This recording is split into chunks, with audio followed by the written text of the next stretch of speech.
Rejoice! For Slay the Spire has finally landed on mobile devices. Hello there everyone, my name is Cameron and today we're going to be taking a quick look at the long awaited mobile port of developer Megacrit's card-based roguelike. So this one first launched widely on PC back in 2019, then it was eventually ported over to Switch and consoles halfway through the year. Now we finally have an iOS version, it's here, I'm playing it and it's really rather excellent. So the general idea behind Slay the Spire, if you've never tried it before, is that you'll gradually work your way up a seemingly infinite tower. Along the way you'll face off against tons of weird and wonderful creatures, and in order to survive you'll need to be constantly weighing up your options and deciding which risks are ultimately worth the reward. There are branching pathways throughout the Spire and sometimes you'll be able to see what's lurking ahead, but most of the time it's kept as a secret. It could be a monster, a mini-boss, maybe a campfire to rest at, or maybe a random event where you have to make a choose-your-own-adventure style decision. Every run is randomly generated, so you'll have to tackle a new series of enemies and map layout every time. So yes, know that it is a roguelike, and I know some people might be put off by that, but there is some progression that carries over between runs, and that works well. What really, I think though, makes it work, at least at this early stage, is how gradually and smartly it unveils its tactical depth.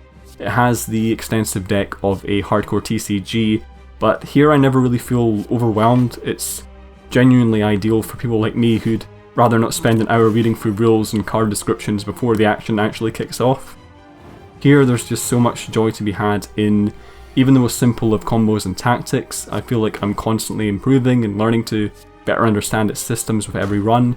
And that's generally much more exciting to me than getting to the end of a run and earning, say, X amount of rewards or whatever. The hook is the learning experience and the sense of triumph over insurmountable odds that comes almost every time. Going back now to the mention, I guess, of risk-reward gameplay, almost every neat buff that you will come across has some sort of downside. Not always massive, but always enough to make you consider whether or not it's worth it. You're always weighing up these decisions. And it might seem annoying at first, but it really makes every run and specific setup feel surprisingly unique. It really helps to keep you on your toes and basically demands that you don't go for the exact same tactics every single time. Again, it's just really smart. And despite how easy it is to get into, you definitely shouldn't expect a walk in the park. I'd say that dumb or rushed decisions can send you packing in no time flat, and some enemies hit incredibly hard. This basically means that you're going to have to be weighing up whether to focus on defensive cards one round or attack cards. It is not wise just to continually spam attacks. You might see me doing it a little bit here.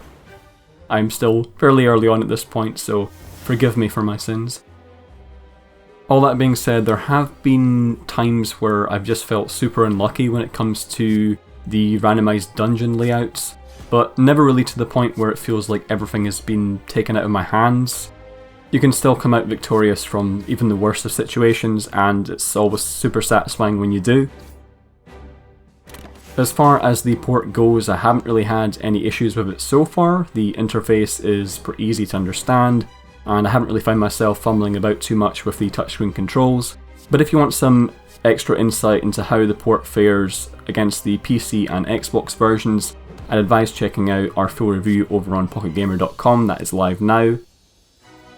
So far it just seems like a very natural fit on mobile, to the point where I can see people thinking that this was always an iOS game.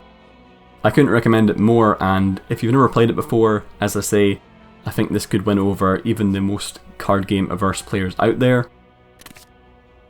So I think that will do it for today's video. As always, hope you've enjoyed, and I will see you in the next one.